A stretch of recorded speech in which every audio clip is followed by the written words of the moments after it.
राजधानी दिल्लीमध्ये कॉक्रोच जनता पार्टीने आंदोलन केले. हे आंदोलन यशस्वी झाले. आंदोलन शेवटपर्यंत धर्मेंद्र प्रधान यांच्या राजीनाम्यापर्यंत पोचले. शेवटी शिक्षण मंत्री धर्मेंद्र प्रधान यांना राजीनामा द्यावा लागला. कॉक्रोच जनता पार्टीचे आंदोलन संपले आणि खेड शहरात कॅन्डल मार्च काढण्यात आला. काँग्रेस पक्षाच्या जिल्हाध्यक्षा सोनल लक्ष्मी घाग यांच्या नेतृत्वात खेड शहरामध्ये मोठा कॅन्डल मार्च निघाला. शेकडो विद्यार्थी रस्त्यावर उतरले. शिक्षण मंत्री धर्मेंद्र प्रधान यांच्या राजीनाम्याचे स्वागत करण्यात आले. युवकांच्या एकजुटीचा विजय असल्याचे म्हणून फटाके वाजवून आनंद साजरा करण्यात आला. तसेच ही फक्त सुरुवात आहे, न्याय मिळेपर्यंत लढा सुरूच राहील, विद्यार्थी एकजुटीचा विजय असो, अशा अनेक घोषणांनी खेड शहर दणाणून गेले. असे म्हटले जाते की खेड शहरात काँग्रेस पक्षाने काढलेला हा पहिलाच मोठा मोर्चा होता. लीक झाल्यामुळं जवळजवळ 21 विद्यार्थ्यांनी आत्महत्या केली आणि या सर्व गोष्टीला खऱ्या अर्थाने जबाबदार आहे मोदी सरकार आहे. आज काँग्रेस पक्षाच्या वतीने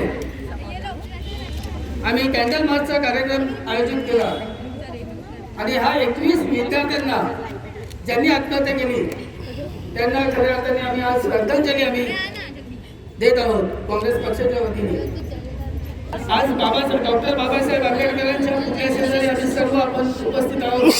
खऱ्या अर्थाने जे संविधान जे आपल्या भारताचं लिहिलं हे डॉक्टर बाबासाहेब आंबेडकरांनी आपल्या सर्वांना खऱ्या अर्थाने ह्या आपल्या देशवासियांना संविधान दिल्यामुळं आज आपल्याला हक्क भेटलेला आहे आणि हा संविधान बदली करायचं काम हे मोदी सरकार करत आहे आणि ते वाचवायचं काम सर्व विरोधक आपले आदरणीय आमचे नेते राहुलजी गांधी हे करत आहेत आणि आपण सर्वांनी संविधान वाचवण्यासाठी जे काय पाहिजे ते आपण करणार आहोत. मी एवढंच सांगेन, तब लढे ते गोरों से, अब लढेंगे चोरों से. तेव्हा गोऱ्यांशी आपण लढलो, आता या चोरांची लढाई आपल्याला लढायची आहे आणि नक्कीच विजय हा आपलाच असणार आहे. हे थोड्या दिवसाचे आता आहेत. जे काय या 3 टर्ममध्ये या मोदी सरकारने ज्या विद्यार्थ्यांना, युवकांना आणि सर्वांना जो काही त्रास दिलेला आहे तो त्रास आता लोकांतून दिसून येत आहे. आज प्रचंड असा विजय युवकांचा झाला आहे. तेव्हा याच्या पुढेही असाच विजय आपल्या सर्वांचा होईल आणि आज हा कार्यक्रमाला उपस्थित असणाऱ्या सर्वांचे मी खऱ्या अर्थाने आभार मानतोय. भारत माता की, भारत माता की, भारत माता की.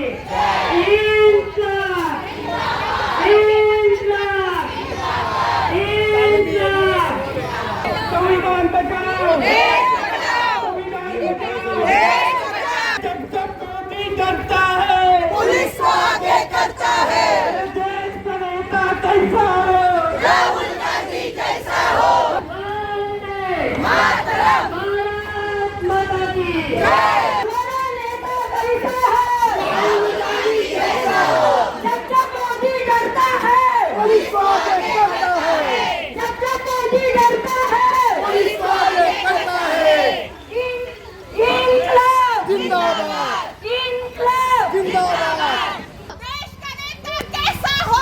राहुल गांधी जैसा हो. जब मोदी करता है, पुलिस को आगे करता है. जब मोदी करता है, पुलिस को आगे करता है. भारत माता की जय, भारत माता की जय. अरे देश का नेता कैसा हो? राहुल गांधी जैसा हो. भारत माता की जय.